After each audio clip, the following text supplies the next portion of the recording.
Les damos la bienvenida al podcast Informar es Cuidar. Mi nombre es Telma Quiroz y en este espacio hemos traído diferentes temáticas en torno a la educación sexual integral con maestros, padres, madres, cuidadores que han tenido experiencias o vivencias que consideramos importante traer al espacio para que les puedan ayudar o colaborar en el crecimiento de los seres humanos desde la niñez hasta la adolescencia. Esperamos nos puedan acompañar durante esta temporada y que sea de su agrado. Hola. Mi nombre es Telma Quiroz y les damos la bienvenida al podcast Informar es Cuidar. El día de hoy estaremos hablando de un tema muy comentado y con mucha polémica en el país, que es la pornografía. Para ello, hemos traído a una experta a que nos comente y platicar un poquito más acerca de por qué se está consumiendo la pornografía. Con ustedes tenemos a Isis Romero, quien es psicóloga clínica, terapeuta, sexóloga, pero también es la creadora de un programa de radio y televisión llamado Tu Sexo Sentido con Isis Romero y la creadora de la Escuela para Padres. Un placer tenerla aquí, Isis. Y para dar inicio con esto, ¿por qué se está consumiendo pornografía? Muchas gracias, Telma. Para mí es de verdad un gusto estar este día con ustedes, hablar de un tema que sin lugar a dudas va a despertar siempre polémica, que es más común de lo que imaginamos o más común de lo que quisiéramos, pero creo que el propósito es informar, que veamos que no es algo tan sencillo como accesar a él. O sea, la pornografía se está consumiendo de forma alarmante por la accesibilidad que hay, ¿verdad? Adicional a eso, pues la falta de supervisión de padres hacia sus hijos, el poco conocimiento que tenemos en temáticas sexuales, está haciendo que la gente quiera buscar información, porque el sexo, la sexualidad es un tema que genera interés en todas las edades y estamos siendo bombardeados por la música, por la televisión, por la radio, por los diálogos que tenemos en la escuela, etcétera. Todo el mundo quiere saber y como no se permite la educación como tal, la gente busca aprender. Recuerde que el Internet es una de las más grandes herramientas del nuevo siglo, del siglo XXI. Sin embargo, es tan poderosa que puede ser utilizada para cosas buenas y sacarle mucho provecho, o para cosas malas y destruir personalidades, destruir sociedades, destruir familia. Y bueno, la pornografía es reflejo de ello. Lamentable escucharla decir eso, Isis, pero para indagar un poquito más, ¿cuáles son los efectos más comunes de las personas que consumen pornografía? En la actualidad, Telma, se conocen las famosas adicciones sin sustancia. Antes, cuando hablábamos de adicciones, pensábamos en adicción al alcohol, algún tipo de drogas, algún tipo de fármacos, pero hoy en día tenemos adicciones que están destruyendo vidas y son las famosas adicciones sin sustancias. Está la pornografía, que va a generar adicción al sexo, adicción a la prostitución, al consumo de prostitución. También hay adicción virtual o tecnológica que está destruyendo hogares. Como terapeuta familiar me doy cuenta que ahora una de las principales causas o motivos de consulta en la terapia psicológica está muy relacionada a es que ni me ve ni me toca por estar con el teléfono o por estar en redes sociales. Y lo curioso de todo esto es que no es que está en redes sociales, se está consumiendo pornografía. Se sabe que los portales pornográficos tienen más acceso, más del 43% de lo que nosotros tenemos en Internet es contenido pornográfico. El restante se divide entre tecnología, ciencia, deporte, información, pero más del 43% de lo que usted tiene cuando abre un portal de Internet es pornográfico. Entonces aquí el punto es, la pornografía está catalogada como una de las más poderosas adicciones sin sustancias, que genera efectos similares a un adicto a la heroína, a la cocaína, etcétera, y es igual de destructivo que cualquier sustancia, porque en la pornografía usted no consume una sustancia, pero está adicto a su comportamiento. Usted está produciendo dopamina como lo produce cuando consume cualquier fármaco químico, ¿verdad? Sí, totalmente de acuerdo. Hablando un poco de esto de las adicciones, había un estudio que demostraba que la mayor parte de niños a nivel del mundo empezaban a consumir pornografía a partir de los 9 años. Y hablando, relacionándolo con el tema de la adicción, ¿cómo combatimos esta adicción? Si no es netamente como consumiendo una sustancia, pero más que todo como un producto. Entonces, ¿cómo se combate? Lo que sucede es que van a haber señales de comportamiento que nos van a indicar que algo está mal. En el caso de los niños, yo tengo como pacientes niños de 6, 7 años adictos a la pornografía. Y esto es impresionante, esto nos debería de llamar a la reflexión a todos los que somos padres y madres de familia. El hecho de entender que si mi hijo tiene acceso a internet o a un dispositivo, él no está exento de estar consumiendo pornografía. Se sabe que en determinado momento él va a consumir a través de música, videos musicales, a través de caricaturas, porque la pornografía se ha modernizado tanto y ha buscado la forma de llegar a todos los hogares, que usted va a ver animes, usted va a ver caricaturas, hasta el famoso Mickey Mouse y todo, que está enviando mensajes subliminales y algunas páginas que están mostrando contenido que va dirigido para niños, que es contenido pornográfico. Entonces, a través del comportamiento, usted se puede dar cuenta que una criatura está siendo víctima de alguna adicción. Siempre que usted observe un comportamiento diferente al habitual, ojo, esas son señales de alarma. El niño pasa todo el día con el teléfono, no está rindiendo en la escuela, está teniendo mucho conflicto con otros niños, irritabilidad, falta de apetito. Todo esto puede estar dándonos señal. En una ocasión, me dice una madre de familia que ella descubrió la adicción de su hijo porque en una ocasión se quedó dormidito él en el mueble de la sala con el iPad con su tableta encima de su pecho. Entonces ella quitó el iPad y empezó a revisar porque la había dejado. El niño tenía contraseña en su teléfono y contraseña en el iPad. Mi pregunta es, papá, mamá, ¿cómo no revisamos el historial de lo que nuestros hijos están consumiendo? Esta era una criatura de 7 años que tenía password. O sea, papá y mamá no sabían a qué estaba accesando esa criatura.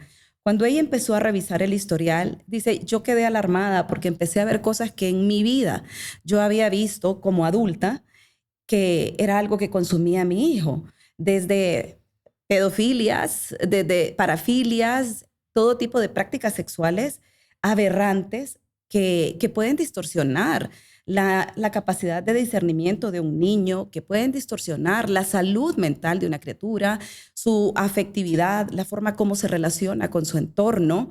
Entonces, hubo que tratar a ese niño por una adicción, y la adicción de una criatura de 7 años era adicción a la pornografía. ¿Cuánto tiempo consume esta criatura pornografía? En cuanto regresaba del colegio, de la escuela, lo primero que hacía era encerrarse en el cuarto con su tablet. ¿Cuántas horas pasa? ¿Qué puede ocasionar que un niño a tan temprana edad tenga acceso a la pornografía? Sin lugar a dudas, un despertar precoz de la sexualidad. Todos en determinado momento, llegando a la adolescencia, se da el tan ansiado despertar hormonal que alimenta la sexualidad.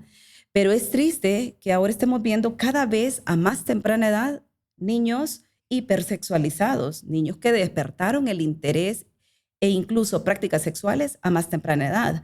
Antes, cuando veíamos a una niña de 11, 12 años embarazada, nos asustábamos y asumíamos inmediatamente que había sido víctima de abuso sexual.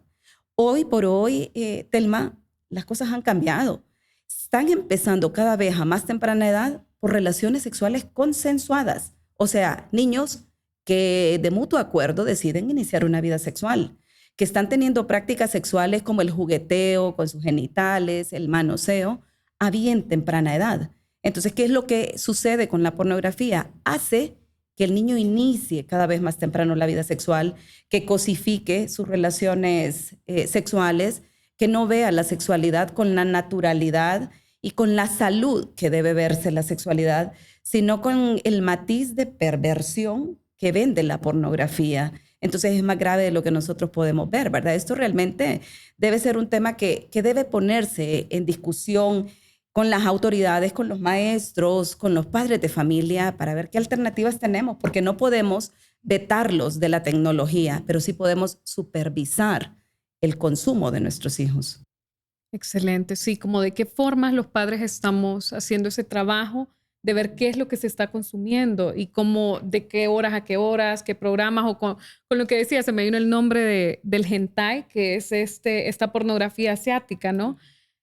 Y, o sea, y a todo se tiene acceso, pero con todos estos años de trayectoria que tiene y de experiencia, ¿cuál es la diferencia entre un consumidor infantil de pornografía y un consumidor adulto de pornografía? Bueno, es un abismo de diferencia, porque nosotros como adultos podríamos ver o estar expuestos a escenas pornográficas y discernir lo que es correcto de lo incorrecto. Sabemos que el placer no debe ocasionar dolor o daño a alguna otra persona. Sabemos qué cosas son sensibles y qué otras cosas pueden rozar con la perversión.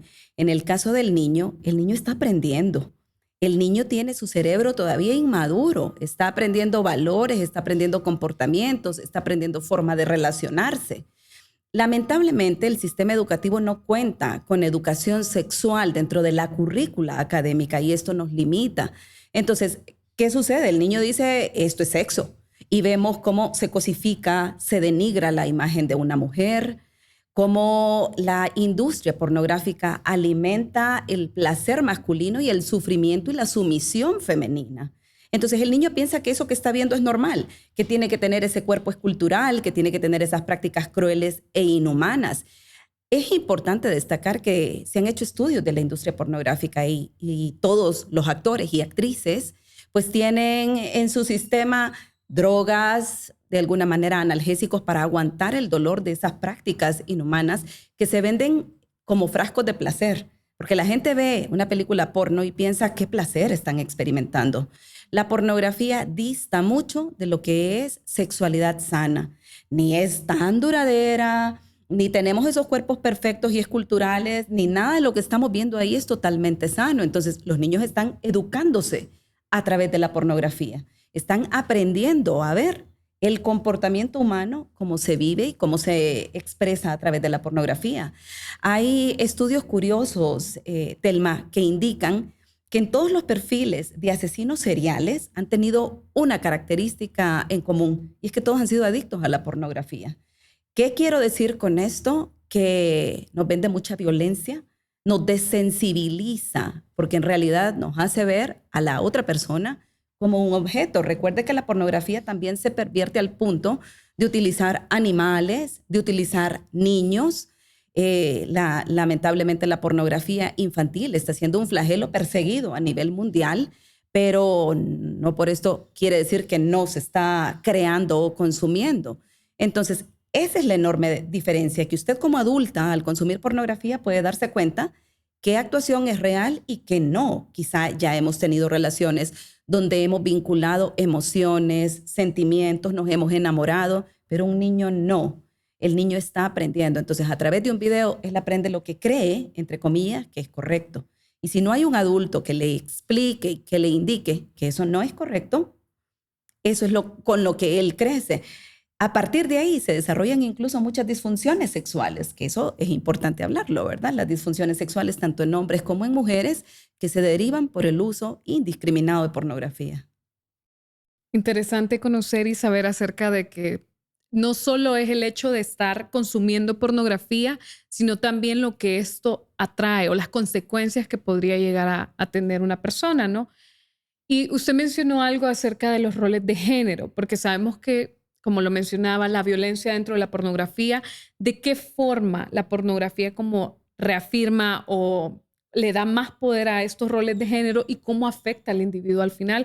Porque también tenemos esta idealización de los cuerpos perfectos. Entonces, ¿qué pasa cuando de repente una niña de 12 años que consume pornografía, un niño, no ve su cuerpo como lo que está consumiendo dentro de los videos? ¿Qué pasa? Totalmente. Bueno, no aprende a amarse, ¿verdad? Vea qué curioso que referían muchos cirujanos plásticos que actualmente el regalo de 15 años no es la famosa fiesta soñada, sino los implantes mamarios.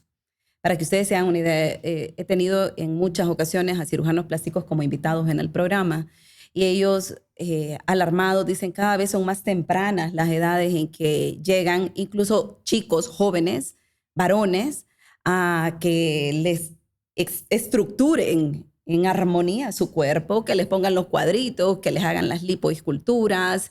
En realidad estamos generando una sociedad vacía, carente de valores, Telma, y esto mencionaba usted acerca de los estereotipos de género. Cuando hablamos de placer, inmediatamente nos sonrojamos, nos apenamos, sentimos que el placer es malo, es negativo, y esto está relacionado con cómo nos educaron a nosotras las mujeres. A las mujeres nos dijeron el sexo es para reproducirse. el sexo es para procrear y ya estuvo. No, no es cierto.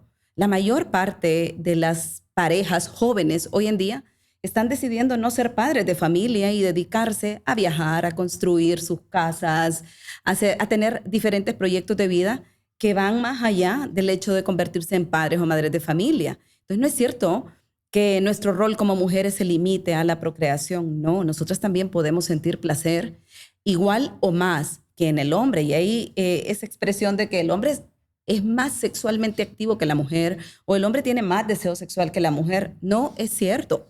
Al hombre la cultura le permite. La cultura pornográfica está diseñada para el placer masculino y para la utilización, para la cosificación de la mujer. O sea, ahí el protagonista es qué tanto placer se le ofrece al hombre. Pero recordemos, volviendo al tema del placer, nosotros también como mujeres tenemos que aprender a conocernos, a saber qué es lo que queremos, qué es lo que nos gusta o no. Ninguna práctica que sea dolorosa, que me denigre, que me haga sentir inferior, es una práctica que va orientada al placer. El placer no tiene que doler. El placer me enaltece, me hace sentir cómoda. Entonces, ¿qué es lo que sucede? Vemos en pornografía algunas prácticas que la mayor parte de caballeros quieren reproducir. Me decía en una ocasión una paciente, me molesta tanto que él venga y me agarre a nalgadas o él agarre mis senos y los agarre y piense que no me duele, porque dice, a todas las mujeres les gusta eso. No, no es cierto. Eso es lo que usted está viendo en pornografía, pero la pornografía es una distorsión de la vida sexual natural, normal y saludable. Entonces, creo que aquí nos toca educarnos hacia una sexualidad saludable, hacia una sexualidad que nos recuerde que somos seres sexuales, somos seres sexuados desde que nacemos hasta que morimos, que el sexo no es malo, que el placer no es malo, es totalmente natural. Vamos a vivirlo de muchas formas. Placer no solo lo obtenemos a través de la sexualidad, sino cuando comemos, cuando nos reímos, cuando practicamos cualquier otra actividad placentera, eso nos genera placer. El sexo es una de las tantas actividades que los seres humanos tenemos también por placer, no solo para reproducirnos, pero parte de aprender a conocerme, de querer y respetar mi cuerpo, de trabajar mi autoestima, porque, ojo, Telma, la sexualidad se manifiesta a través de mis valores, a través de cómo yo hablo, cómo yo me visto, no es únicamente en la cama. Sexualidad no es sinónimo de sexo. Sexualidad tiene que ver con emociones, con salud mental, con salud sexual. Es un tema sumamente amplio que lo hemos limitado al acto sexual. Sí, que definitivamente va vinculado con todos estos aspectos que como seres humanos pues conllevamos, ¿no? Y se van construyendo. Hablaba también de, me llamó la atención lo que decía de las nalgadas, porque es algo muy común, ¿no? Pero también, ¿qué pasa cuando somos consumidores pornográficos y empezamos a tener relaciones de pareja y armamos estos estándares inalcanzables o de repente expectativas al momento de hablar de sexualidad? ¿Cómo afecta la pornografía al momento de estar ya conviviendo en pareja? Eso que usted está preguntando es muy interesante y tiene que ver con la desensibilización que ocurre con los adictos a la pornografía, que como le mencionaba hace unos minutos, es característico disfunciones sexuales, como la pérdida de erección, por ejemplo, o no sentir deseo sexual, porque el consumidor de pornografía va incrementando sus necesidades. Al principio, cuando éramos adolescentes, cualquier escena erótica generaba algún tipo de inquietud o deseo sexual en cualquier persona. Pero ¿qué es lo que sucede con el consumidor habitual de pornografía? Va necesitando estímulos cada vez más fuertes para adquirir cierto nivel de placer sexual. Y hay momentos en los que la práctica habitual, en la práctica sexual habitual, no genera ningún tipo de estímulo. Entonces no hay deseo, no hay placer. Se pueden desarrollar disfunciones como eyaculación retardada en el hombre, no lograr alcanzar el clímax, porque lo que está sucediendo no es placentero. Voy a necesitar estímulos cada vez más amplios, más crueles quizá, para poder disfrutar del encuentro sexual. Entonces, una de las desventajas es la desensibilización. Empiezo a perder interés por la relación sexual habitual y voy a necesitar estímulos más fuertes. Yo recuerdo el caso de un paciente, me alarmó muchísimo, porque él buscó ayuda, él se dio cuenta que tenía un problema cuando refería a haber sido consumidor de pornografía desde que era un adolescente. Él dice, yo desde siempre consumí pornografía, ya no me hace efecto y busco otros estímulos que generen algún tipo de interés, como el consumir prostitución a través del internet, porque no sentía ningún tipo de placer con su esposa. Él decía, yo ya no quiero tocarla, me da lo mismo, ya no siento nada por ella, más que el compañerismo que se desarrolla en la relación matrimonial, pero sus prácticas sexuales iban un poco más allá. Pero buscó ayuda porque recién se había inaugurado como padre de familia.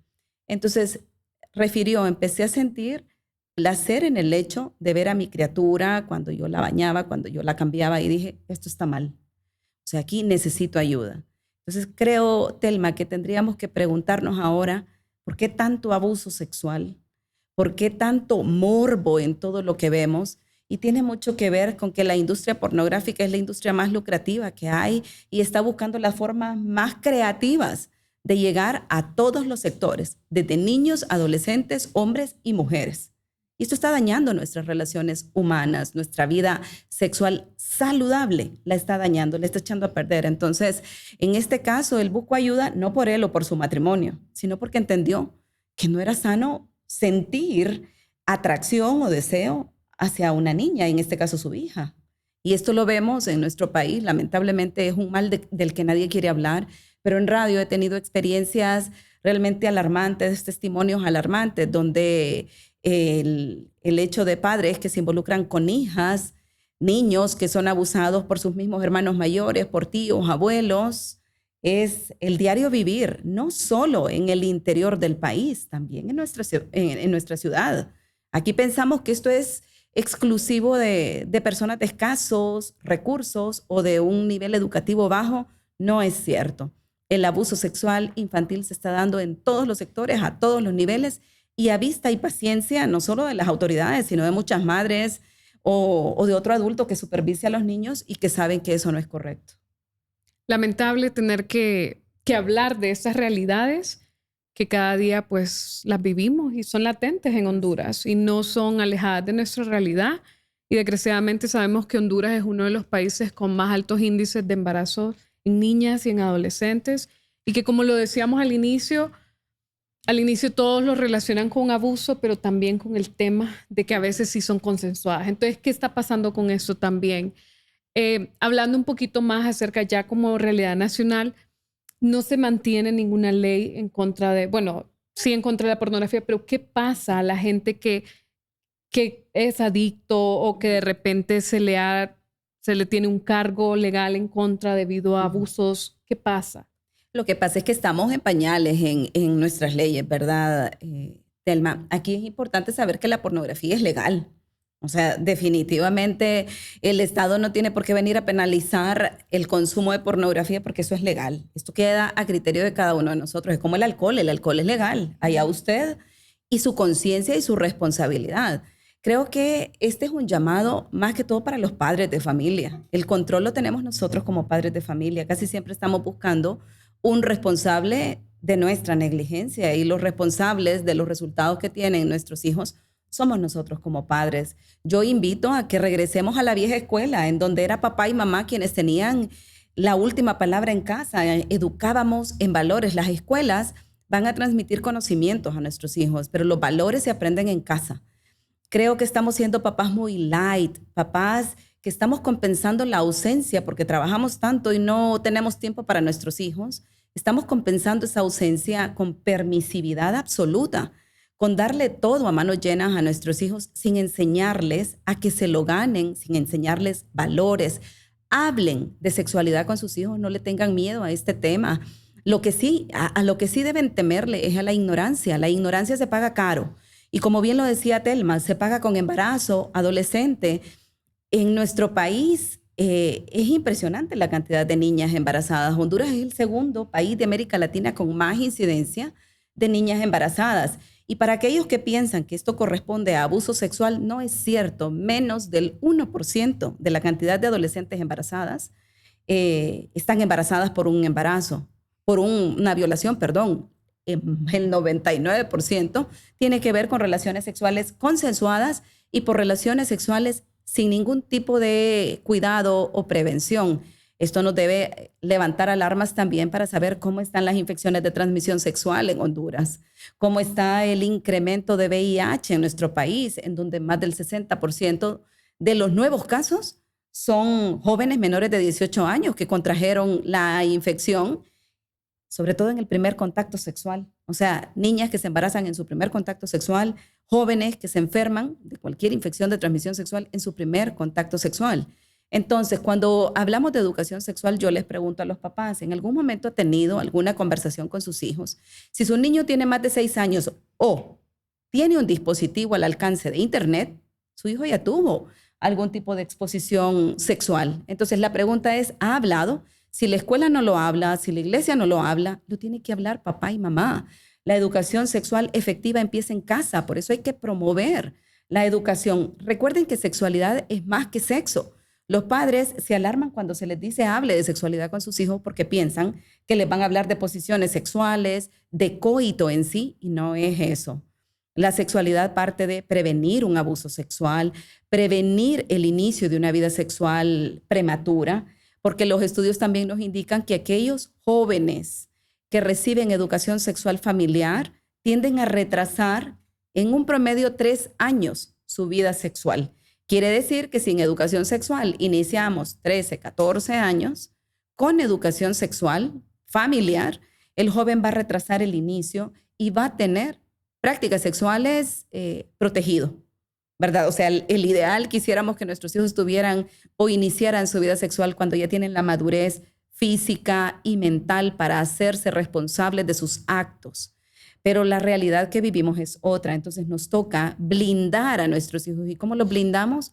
Con información responsable y con el fomento a valores, a respeto. Fomentemos la comunicación familiar, Telma. Acostumbrémonos a tener la típica plática que teníamos nosotras cuando éramos niños, que nos preguntaban cómo te fue en la escuela.